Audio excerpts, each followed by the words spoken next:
Before I call the first keynote speaker, we would like to invite Professor Mansour Al-Ali, the President of Ahlia University, and Dr. João Silva from the University of Bahrain to please join the stage to chair this session. I would like to invite our first keynote speaker, Dr. PETRU DUMITRIU, Inspector at Joint Inspection Unit, United Nations, to give his talk titled Knowledge Management in the United Nations and the 2030 Agenda, Breaking Down the Silos. Dr. PETRU, please take the floor. Good morning, ladies and gentlemen. I think before everything, as I assume that no one or very few people in the room have a clue about Joint Inspection Unit, it is my duty to say in few words that the Joint Inspection Unit is an oversight, independent, system-wide body. And when I say system-wide, I say 28 United Nations organizations. My presentation today is based on the recent review conducted by Joint Inspection Unit on knowledge management in the United Nations system. The details about the report will can be seen on the PowerPoint presentation, and as I don't have too much time to present the Joint Inspection Unit, you will find outside a leaflet with the presentation of the Joint Inspection Unit to understand the nature of the work we are doing and the potential of this organization in introducing change in the United Nations. And there is also a summary of the executive summary of the report on knowledge management. But I'm now presenting my proper presentation for today. The 2030 Agenda for Sustainable Development is the most ambitious and comprehensive document adopted by the United Nations since the Universal Declaration of Human Rights. It was conceived as an unprecedented expression of multilateral, integrative, and transdisciplinary work. A new underlying approach is expected to operate in the implementation of the agenda. While the Millennium Development Goals were a collection of separate objectives, the 2030 Agenda is universal and indivisible. It aims to bring together the three main pillars of the United Nations: peace and security, development, and human rights. It aspires to gather about 65 United Nations entities to move away from fragmentation, duplication, and working in silos. As all member states are committed in implementing the 2030 Agenda, the United Nations system is also expected to fuel more collaborative patterns and synergies at national level. With the bar raised that high, it appears that knowledge can play the role of ultimate federative factor of the 17 goals and 169 targets. Knowledge can be the main connector among the United Nations organs, specialized agencies, funds, and programs, and the multitude of non-state stakeholders. Knowledge is the common denominator of all United Nations mandates and actions, and transcends thematic and geographic borders. More than goods, services, and capital, knowledge is what fuels the dynamics of our globalized and interdependent world. The United Nations system is the generator and disseminator of a special kind of knowledge, one based on values, solidarity, and social justice. It was knowledge about all potentially conflicted spheres of interaction that makes possible cooperation among member states, irrespective of their size and location, in so many areas of high complexity and diversity, from outer space to the high seas, from communications to trade, from health to intellectual property, to name but a few. Knowledge implies lessons learned from the past, but also new ideas and concepts. The United Nations is not just an honest broker and facilitator among donors and recipients of development assistance, nor is it a conveyor belt of financial resources from the developed to the developing world. Rather, as a promoter of development cooperation, the United Nations is a disseminator of knowledge. The institutional knowledge of the United Nations needs to be better valorized. The use of financial resources without value-based knowledge is a waste. Investment in technologies without full consideration of their potential in valorizing knowledge management and human creativity is meaningless.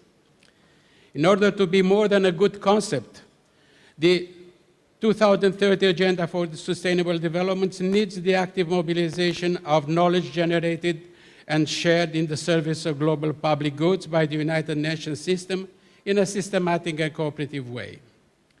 From this perspective, the role of knowledge management in efficiently and coherently mobilizing the human and intellectual resources of the United Nations in the service of the Agenda for Sustainable Development must not be underestimated.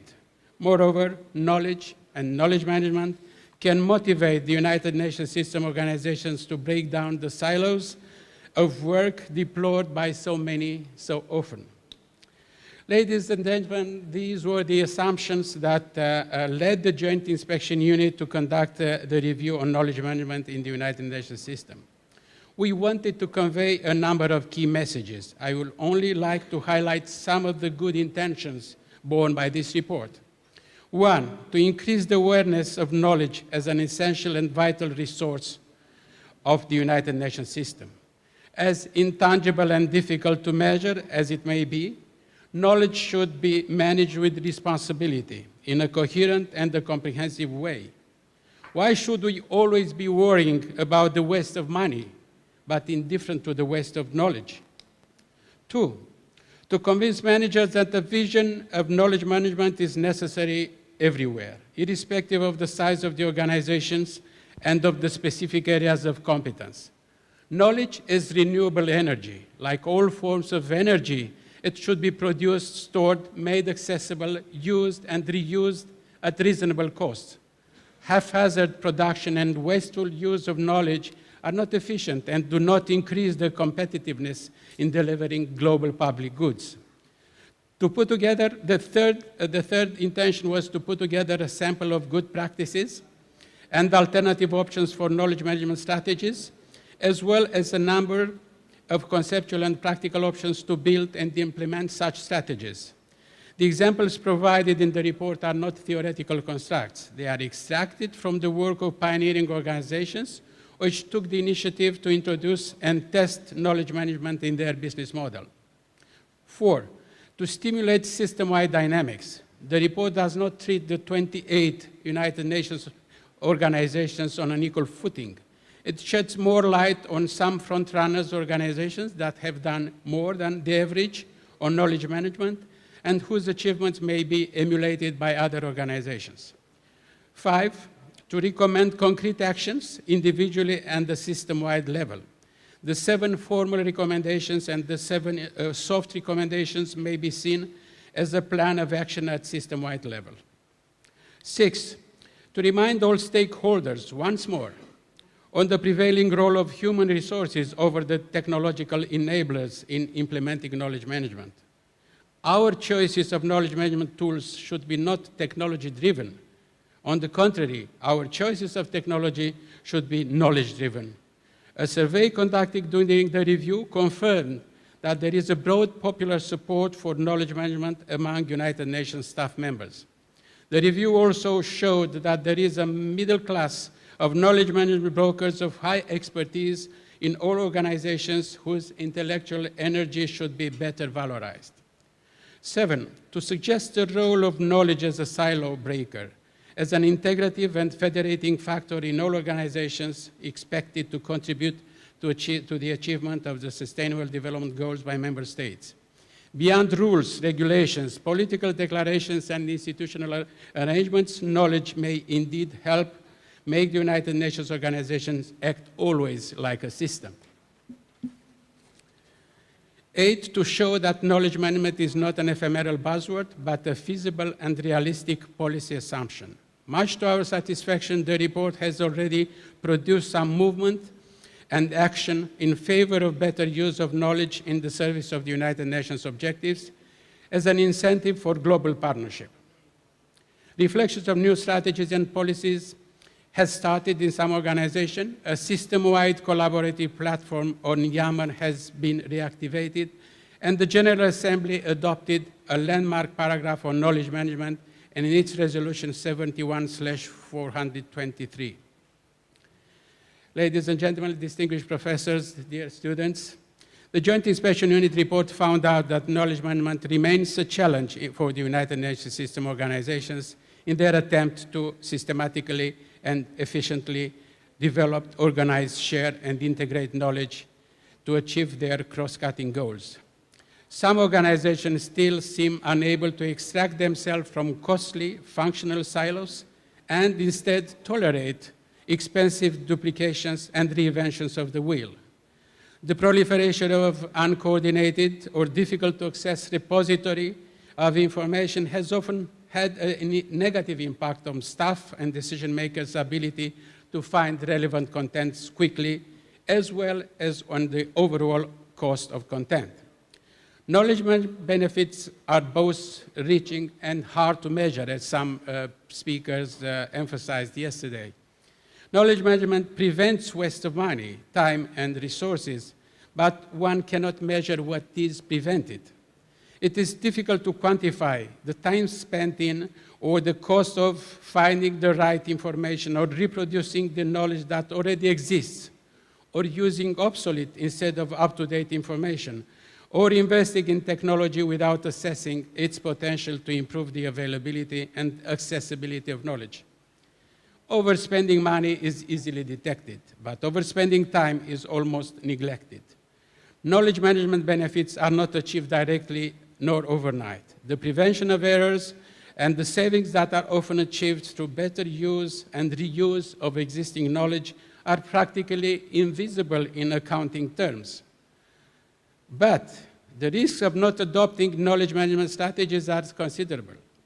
Duplication of effort and activities by staff working in similar fields, inconsistency in the approaches or understanding of the same policy area, lack of awareness of the whole picture of a particular policy challenge, loss of knowledge and insights when experienced staff leave an organization, insufficient ability to share best practices and innovations, absence of interdepartmental or interagency collaborative work, failure to identify loss of time and resources.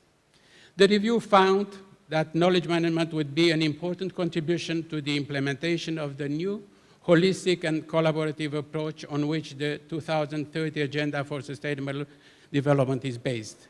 Indeed, knowledge can break down silos and be the most natural integrative factor system-wide and for all the stakeholders in the implementation of the agenda. Ladies and gentlemen, this very conference constitutes a telling expression of a well-meant and reciprocally beneficial collaboration and knowledge sharing, which brought together development theorists and practitioners from governmental agencies, academia, and international organizations. That is a vision that is fully harmonized with the United Nations values and with the global partnership as described in the Sustainable Development Goal number 17. From the perspective of the United Nations, I would like to thank the organizer of this conference, the local government, the Ahlia University, and the World Association for Sustainable Development for bringing the issue of sustainable development to such a competent audience and for being involved so deeply in the work of the United Nations as agreed at highest political level. Thank you very much for your attention.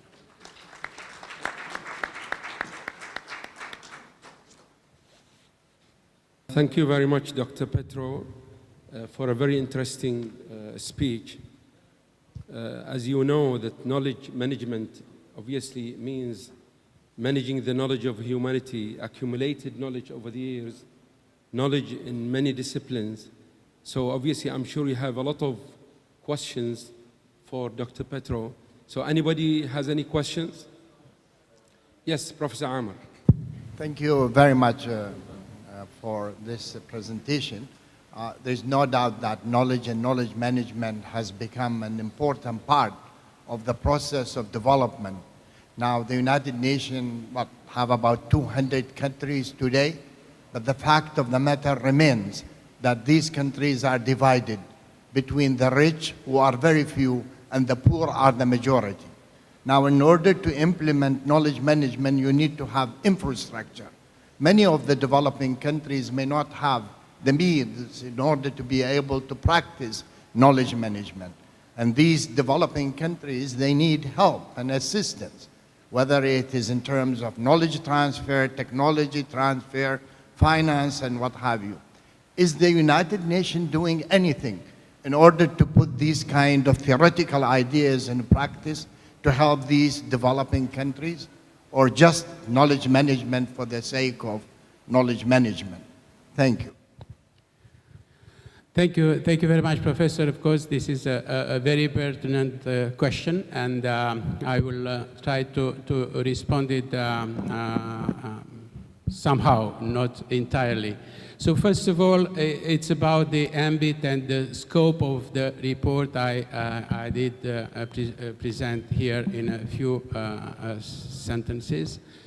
Our report concerned basically knowledge management as practiced by the United Nations organizations, by the system as such, because we found out that, as a matter of fact, despite of the importance of the issue, only a few organizations practice a full-scale knowledge management. They do have a full-scale vision on knowledge management. So that was our first recommendations. I mean, the essence of our recommendations and the scope of our reports. We did just to respond to your question that is related to the overall ambitions of the development agenda. And you are very right in saying that the simple existence and understanding of concept does not help countries to introduce, to implement, and to practice knowledge management. There is a need of infrastructure, etc. But we believe that this is actually a key message that, and the key action that can be taken within the framework of this new Sustainable Development Agenda, because it is a very holistic approach. It concerns everything, and it concerns the participation of all major stakeholders, not only member states, not only the UN family, but also the private sector, but also academia, like most of the participants in the room. So all these means are supposed to work in favor of this complex notion on sustainable development. Of course, as long as at the level of the United Nations organization there is no, a very predominant worry for knowledge management, that would be difficult to be transferred conceptually to the member states.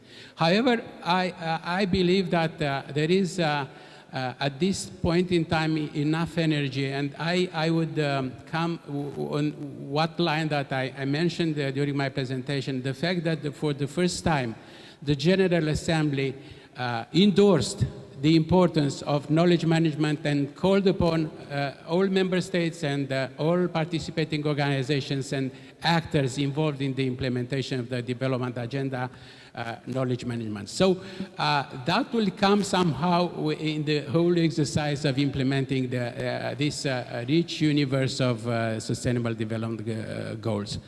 So to some extent, this is the response to my question, to your question. But there is something that I feel, and it is some way sort of philosophy of the Joint Inspection Unit. We believe that the human resources, the existing human resources across the organization, and I think that is also valid for the member states, are not properly and entirely used. The human creativity can bridge the gap between the needs of development and the existing infrastructure, or at least it is a good and decent wishful thinking. Thank you. Thank you, Dr. Petru. Yes, Professor Milham. Thank you very much, Dr. Petru, for your excellent presentation. From the World Bank, we totally echo all the findings of your research. And a very practical suggestion where I'd like your thoughts is all the member states are now having to come up with the SDG measurements, and data is often missing, very, very often missing. And what I'm thinking is, how about in terms of your unit, and the different member state and the sister organization try to come up with sort of country-based partnerships for the SDGs to create a culture of data and maintenance and, of course, following up until 2030. That would be a good concrete point to start, and you'll find many champions at the country level, whether it's universities like Ahlia or private sector who's looking for this data or other stakeholders. So I just want to have your thoughts on this idea. Thank you. Thank you very much. Yes, it is now admitted that apart from the, the proper substance of Sustainable Development Agenda, which is the implementation of the 17 goals, the handling of the information and data necessary to set up the indicators and to follow the indicators is a huge work and a huge challenge. It is obvious that for many countries, this is already a very inhibiting factor in considering, they might consider policies to implement some of the goals, depending on the needs of the countries, depending on the existing resources, depending on the international cooperation that they might trigger, depending also on the involvement of the private sector. But in terms of reporting, yes, indeed, the member states do really need a technical support for handling this huge amount of information that is necessary to build up the indicators and to follow the measure in which the member states can implement these indicators. So probably at this point in time, this is caring for all actors involved in the implementation of the agenda.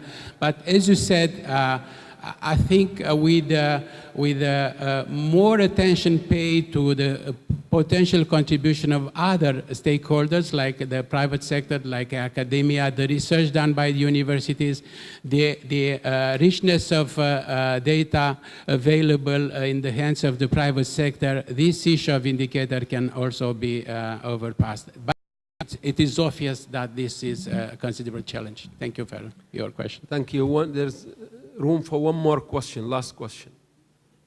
Anybody? Well, I'll just ask a very small technical question. With regards to the audience, how can small organizations or universities benefit from this knowledge? What do they have to do to get some knowledge or data or information for their own organization or benefit to feed their future thinking? What would Ahlia, for example, how would we benefit from this knowledge and knowledge-based systems and knowledge management system? Thank you very much for the question. To be, very selfish and narrow-minded, my first answer to your question will be to check and see our report, because basically we already indicate a number of excellent practices in some areas. And I'll give you a few examples. For instance, on the issue of climate change, we identify a very good practice, a platform that was created by non-governmental, non-UN entities, but which contains everything that is relevant in terms of climate change, including research from academia, including good practices by the private sector, including initiatives and work done by governments in various parts of the world. So this is one example. Another example is for countries that are, for instance, interested in desertification. We identify a knowledge platform that brings together almost everything that is relevant to the issue, from job seeking to access to major studies. But these are just a few examples. I would also mention what I mentioned in my presentation, the existence of the system-wide collaborative platforms on Yammer, which means that really this is a place, is emerging, but it was very much reactivated last year when we started the report, one could find responses to many specific questions, because basically you have there all the representative of the United Nations organizations, representative of international financial institutions, of academia, NGOs, and even individual researcher of some topics. So basically, it's a place where one could ask questions, and by the impact and by the existing network, they might have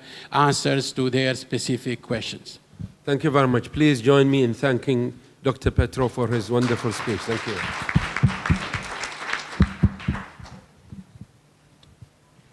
And now I would like to invite His Excellency Mr. Jamil bin Mohammed Al Hmeidan, representative of His Royal Highness Sheikh Khalifa bin Salman Al-Khalifa, the Prime Minister of the Kingdom of Bahrain, Professor Abdullah Al-Hawaj, Professor Mansour Al-Ali, and Professor Alam Ahmed to please come on stage to present tokens of appreciation to our keynote speakers.